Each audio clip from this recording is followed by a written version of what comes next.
Hello, my name is Dave Downey, and I'm the Chief of Operations for Miami-Dade Fire Rescue.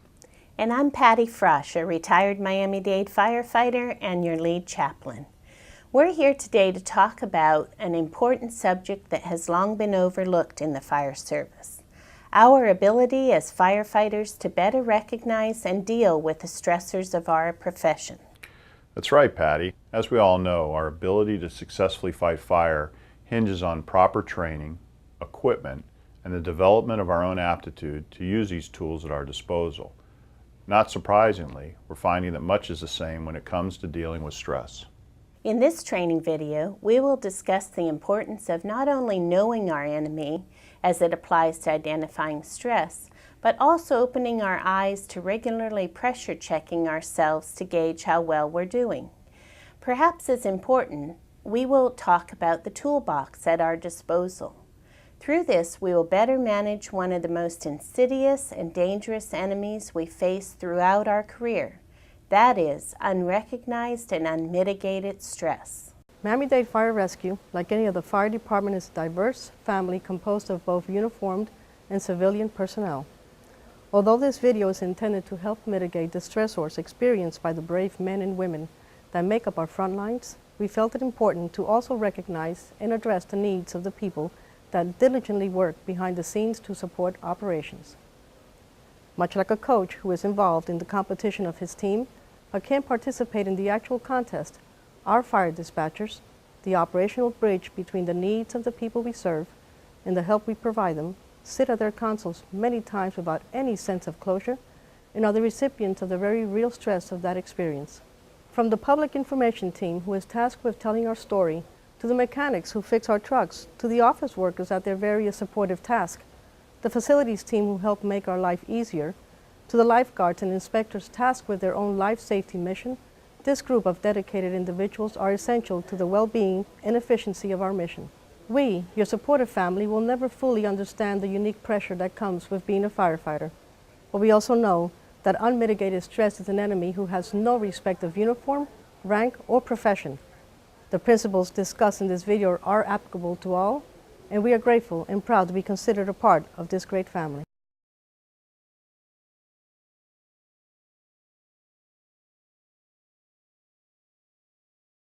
Understanding fire behavior is the basis of all firefighting principles and actions. Having a good knowledge of the principles of thermal layering in a structure, an awareness of the qualities and behavior of smoke under pressure, and the recognition of the signs leading to possible untenable firefighting conditions are all important skills needed in order to stay safe while successfully accomplishing the task at hand. As firefighters, we are constantly striving to better know the enemy we fight because we have all learned it can hurt us in the blink of an eye. As Chaplain Frosch stated, a far more insidious and just as dangerous an enemy can lurk silently within us if we don't recognize its presence and properly deal with the repercussions of unrecognized and unmitigated stress. Let us take some time now to better acquaint ourselves with this deviously dangerous adversary. We'll start with a quote from a classic book and some basic definitions. It is said that if you know your enemies and know yourself, you will not be imperiled in 100 battles. If you do not know your enemies, but do know yourself, you will win one and lose one. If you do not know your enemies nor yourself, you will be imperiled in every single battle.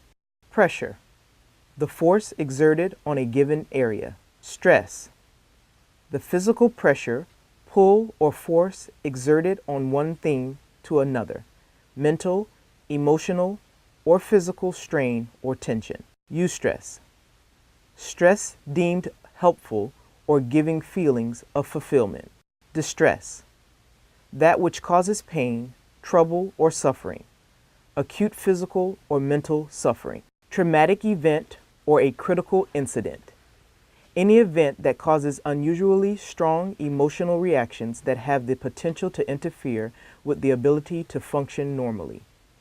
Post-traumatic stress syndrome, PTSD: any anxiety disorder that occurs in the aftermath of a traumatic event. Resiliency: the power or ability to return the original form, position, etc., after being bent, compressed, or stretched. The ability to recover readily from illness, depression, adversity, or the like. Buoyancy. Physiological effects of stress. The natural stress response. Your body is hardwired to react to stress in ways meant to protect you. The fight or flight response is your body's natural alarm system. When you encounter perceived threats, your hypothalamus sets off an alarm system in your body. This system prompts your adrenal glands to release a surge of hormones, including adrenaline and cortisol. This complex natural alarm system also communicates with regions of your brain that control mood, motivation, and fear. The body's stress response system is usually self-regulating. It decreases hormone levels and enables your body to return to normal once a perceived threat has passed. When the stresses of your life are always present, leaving you constantly feeling stressed, tense, nervous, or on edge, that fight or flight reaction stays turned on. Now imagine this alarm system never turning off. As we've just learned, the enemy is not stress, but unrecognized and unmitigated stress. What we don't see can hurt us, and the compounding effect of this silent enemy can go unnoticed till the damage is visible. Most of us in the fire service are adrenaline junkies, and not shutting down that alarm system can increase the risk of numerous health problems, including heart disease, digestive problems, and depression. Additionally, as firefighters, we're exposed to other risk factors that can make this enemy even more difficult to defeat. To begin with, our culture as firefighters, when it comes to dealing with emotions or stress, is not very healthy. We either think it doesn't apply to us, or we just press on and ignore it. Our chosen career consistently ranks at the top of high-stress professions. The traumatic events that we witness are engraved in our minds for life, and if not properly processed, can have a negative effect on the quality of our lives. More studies are showing that sleep deprivation and exposure to toxins such as carbon monoxide not only affects our physical well-being, but also our ability to deal with stress on an emotional level. Taking all these things into consideration, it's no wonder that the fire service in general are undergoing an epidemic growth in suicide and other unmitigated stress-related pitfalls. The good news is that people in general, and firefighters in particular, are adaptable, tough, and well equipped to cope with a variety of stress-filled events. The better news is that they can build up their resiliency to these challenging events. Let's see what Captain Bill Guston has to say about flow of pressure. Thank you, Vince. Today we're going to do a little different type of training. We're going to perform a standard full-wave valve, forward lay hose evolution to symbolize pressure and stress. Firefighting, as in life, has its pressure, which can be a good thing provided that it's channeled appropriately. In a forward lay evolution, the pressure is properly channeled through a portable hydrant to the intake of the pump by a trained driver operator.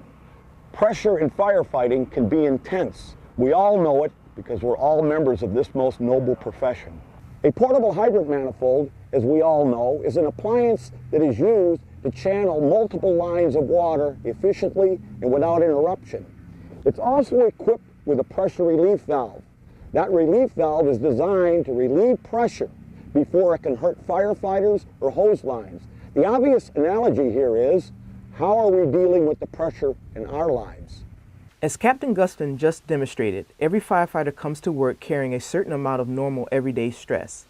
This stress or pressure fluctuates according to life situations, cultivated attitudes, and learned habits. The one constant with all firefighters is that our chosen profession is stress-filled and will exponentially increase that which we already carry.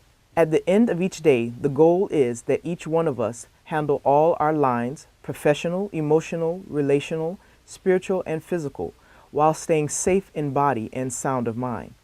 Let us learn to recognize and mitigate stress before it becomes an unmanageable enemy. Signs and symptoms. The pressure relief valve. When faced with a traumatic event, or even more so, the compounding effects of unrecognized and unmitigated stress, it is normal to experience some emotional aftershocks, or in firefighters' lingo, water hammer. This emotional water hammer can manifest itself in many ways and can last for days, weeks, or months. Everyone experiences stress differently. The following are some of the most common signs and symptoms: physical, emotional, behavioral, cognitive, spiritual.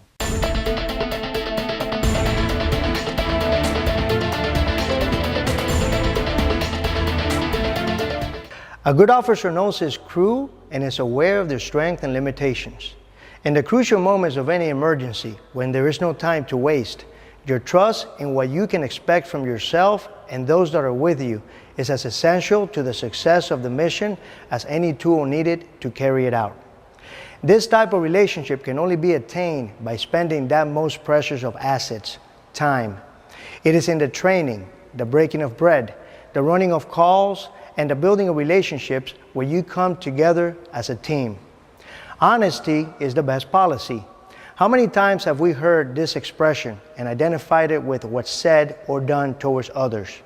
Today, I'd like to look at it from a slightly different perspective. I'd like to apply this expression to how we see ourselves. The truth is that most of us seldom look in the mirror long enough to really see ourselves. How are we really doing inside? How is life's pressures affecting us? How about that last call we just ran? As firefighters, we all know that January is hose testing month.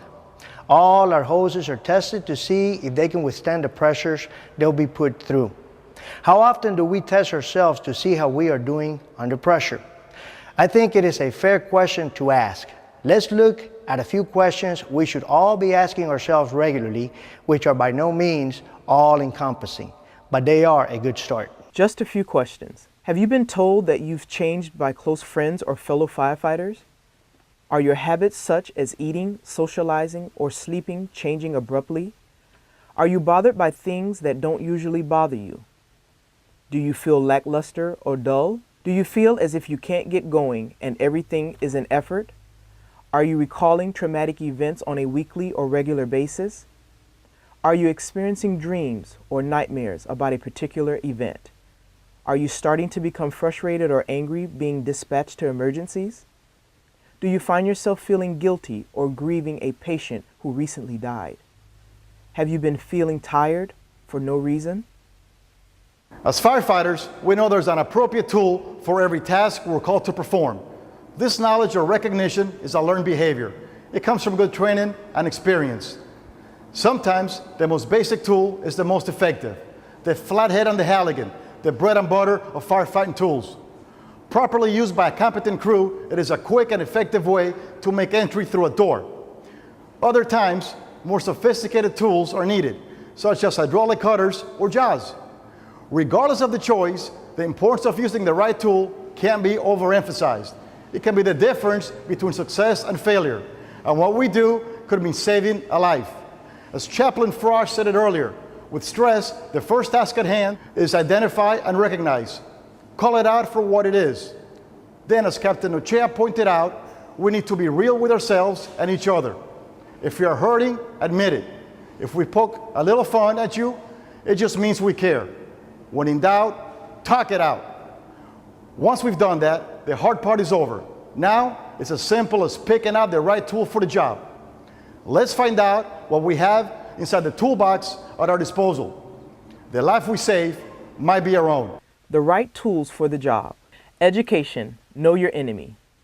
Familiarize yourself with the signs and symptoms of unmitigated stress. Take advantage of educational opportunities offered by the department, such as critical incident stress management classes, applied suicide intervention skill training classes, chaplaincy program. Stay informed. Read your memos. Self-assessment and recognition. Know yourself and your enemy. Honestly and systematically assess yourself for signs and symptoms of unmitigated stress.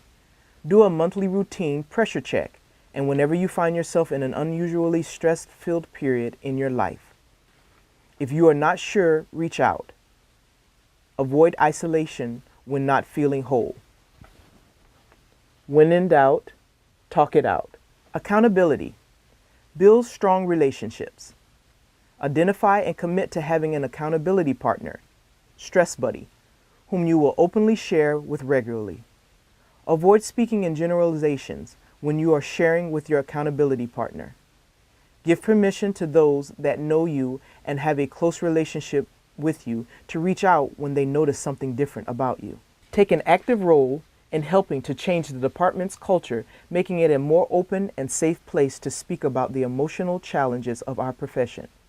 Help create safe houses out of every station, every shift. Use resources at your disposal. Accountability partner, stress buddy. Each other, safe houses.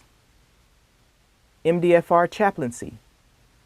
Professional counseling services if needed. Outside department and or employee assistant program. Faith organizations, churches, synagogues, mosques. Do not ignore your spiritual well-being. Spend time seeking the God of your understanding. Spend time with those you love and build strong and caring relationships. Take care of your physical self. Eat well and exercise. Do things that you enjoy. Avoid excessive use of substances. Use things in moderation. Love people in abundance. Do the latter more. Use your off time wisely. Rest. Live within your means to avoid unnecessary financial stress. Let's take a minute to do a quick review of what we've covered. We have learned the importance of acknowledging the enemy we are fighting and the harm it can cause if we just ignore it. We have seen the importance of recognizing the signs and symptoms of that emotional water hammer, not just in ourselves, but in those around us, so we can better hold each other accountable. We've been made aware of some of the tools at our disposal to better equip us to combat this unseen enemy, and are encouraged to understand that this doesn't have to be a losing battle, as long as we stop denying it exists and use the proper weapons to fight it. Remember, when in doubt, talk it out. So what does an emotionally resilient person look like? They have the right attitude and view difficulties as challenges, refusing to have a victim mentality. They are aware of their emotions and can gauge their own reactions.